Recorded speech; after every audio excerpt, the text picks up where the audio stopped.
First of all, I'm sure you've heard Andy Dalton was in a car accident yesterday with his family, with JJ and the kids. And a scary moment for sure. Everyone was okay. Everyone was healthy. Unfortunately, in the accident, he did sprain his thumb. So Bryce will be playing this week for us, and we'll be evaluating Andy day to day going into this weekend to see if we can get him up as the 2 on game day. So let the team know really just right now coming off the field. They all kind of saw, but I wanted them to have the official, just report the official news about what our plan is going for this weekend. Jack likely comes in as a QB2. He could. It all depends on what Andy's availability is. But right now we're going to go with Bryce, and so he's excited about it. He's been an absolute stud through this whole process. He's been engaged, involved in what we're doing, and so he's excited about this opportunity. And I'm fired up for him to just have another opportunity to get in there and play some football. Can you describe the reaction when you officially told the team? I mean, hard to read. Just the guys were supportive, just of Bryce, and they understand and see how hard he's been working and what a challenge this has been. So, again, they're all behind him. Is it throwing or not throwing? Did you say that? Throwing hand. Yep. Any anticipated time you expect it to be out? We're really like day to day with it. All the stuff, all the workup, and the orthopedics. They all looked at his whole thumb and all that, and everything is intact. And so, really, best I could explain it is it's a bad sprain. So, that again, right now, day to day, we're hoping he can help us on Sunday as a backup. Dave, was his hand on the steering wheel? Yeah, I think so. He's not exactly sure too. So I don't want to get into too much of the details, the nature of the accident, but that was kind of the worst thing that happened. His whole crew, the kids, his dog was in the car and all that, and everyone, it was a Tesla, and the airbags deployed, and everybody came out, healthy and safe after that. So we're really happy about that. Usually, it takes a day before you get those aches and pains kind of across your body. Just Yeah. the rest of him, is he sore? Is he what? He feels good, all except for his thumb.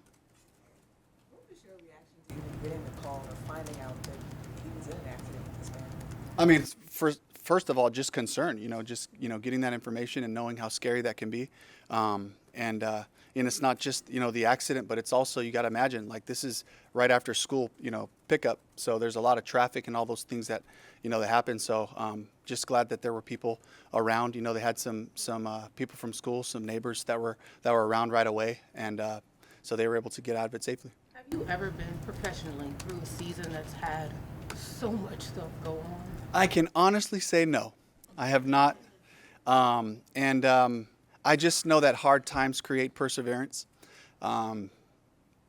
Perseverance builds character. And, I look around at the staff, I look around at our guys, and I just see a bunch of people just going back to work and really just chasing these moments, these opportunities that we have, So for me to see that, it encourages me. And it also I know that we will come out stronger from this, and to see guys coming back too, like we've had a lot of challenges, but, to see DJ Wanham out there practicing and Josie Jewell and Adam for part of it, it's Cam Gill, guy started with us in camp, came back to us this week, some of the guys that, Jonathan Brooks had another solid practice. And so there's a lot of good things and positive things happening as well, so, but it's the challenge and the balance of both, Coach, how do you think this time where Bryce has not been the starter has affected him and helped him get, maybe do something he's doing now that he wasn't doing before? All I can tell you is he's been engaged the whole time. We've had great football conversations during the week, fine-tuning our game plans on Sunday, on the sideline, talking through things. So he's been engaged and a part of that whole thing. And so, for me, this is it's great for him that he approached it with such class and integrity, this hard situation, and now he gets to get back out there and play some football. When did you know last night that the thumb was sprained, and when did you kind of start? Yeah, we were collecting all that information through the afternoon because it was, different stages of x-rays and then MRIs and all that. And so as we just kind of collected the information, once we knew the challenge of what it was, then that's when we started to talk about, okay, so this is the move, what we have to do going forward. When did you let Bryce know? I talked to him last night. So, and once we had clear enough information, I wanted him to be able to wrap his brain around the just the day, because they all get the information, that we're, that we're going to do today. They get it as soon as we're finished with it. To be able to start preparing your brain to be able to play. As you've prepared, Andy, every week, have you had the chance, to fit in one-on-one time with Bryce, and kind of what does that look like for you? We just do it all together. So, that's collectively with Will and I. Brad is in there talking to us, in the group. So we've been talking through these processes the whole time, and just the good part is, again, just like whether it's Wednesday, Thursday, Friday, the different challenges from a game plan standpoint, there's a lot of brain power in that QB room, and so he's been a part of that whole thing. I know this is a unique situation, but you've been so steadfast about Andy being the starter, Yeah. and then to have to switch gears and message. I mean, you're big on messaging. How difficult has this situation been for you? Honestly, I've been excited, about Bryce getting his opportunity because he's worked so hard and he's been engaged this whole time. And so for me, it was like, I see the challenge. I know the challenge of this for Andy, and for a group that we're trying to continue to build chemistry and cohesiveness. But at the same time, again, like all the other guys we talk about who have to step up and go, like these are beautiful opportunities for people to come in and to pursue their dreams and to play football. You brought up DJ and Adam and Jewel. Where are you at with those guys? And then what's the latest on Jonathan Brooks? Yeah, all those guys are being evaluated every day. They're coming off of injuries, so we got to make sure that they make it through a good, solid week of practice, and then we'll make decisions going into the weekend. When you say Bryce has been engaged, can you give us some examples of that and how you've seen him improve, maybe? I don't really want to go into the details. Just wanted to basically just let you guys know that he's been working hard. He's been a part of this whole process as we've been trying to take strides week to week. Does your game plan? Andy was driving, right? Yes. Does your game plan remain the same with Bryce Young?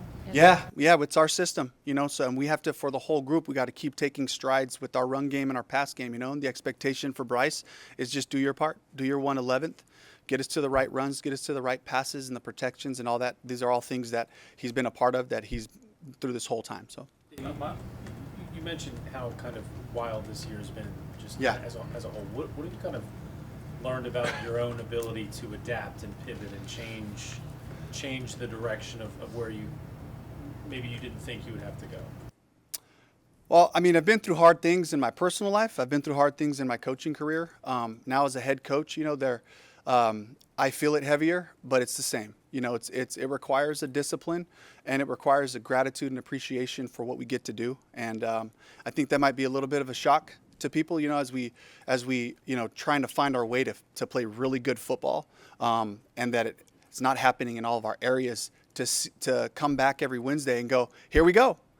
We're going to get another opportunity. We got 10 more of these. They're going to keep coming. And this is the greatest day we have to go attack it, with energy and with the mentality to just continue to improve our football. And so it's a great opportunity for all of us to just have that discipline, that mental discipline and emotional discipline to go right back to work, because it's a great situation for us to come and to do what we love to do. Dave, when you talked to Bryce last night and or again today, did you feel the need to say, like, look, whatever happened 5 weeks ago happened, we're moving forward, that sort of message? Those are private conversations. If he goes gangbusters, could he win his job back? What's that? If he goes all out, could he win his job back? We're going to evaluate Andy's thumb, and we'll go week to week with our decisions. Dan, Brent, and I will talk together about the right thing to do for the team. Miles Sanders returned a kickoff today. One, could we anticipate him returning kicks on Sunday? And two, how's he been handling all the trade conversations? He's been taking returns now for a couple of weeks, just making sure that he's ready. He's up on game days. He's a fantastic player. Again, that's one of my big challenges, is finding a way to get Miles the football too, while Chuba is doing a great job. So as far as all the other stuff, those are all hypothetical situations that we just got to really just focus on today and try to have a great Wednesday. Everybody good? All right. Thanks, Coach. Thank you.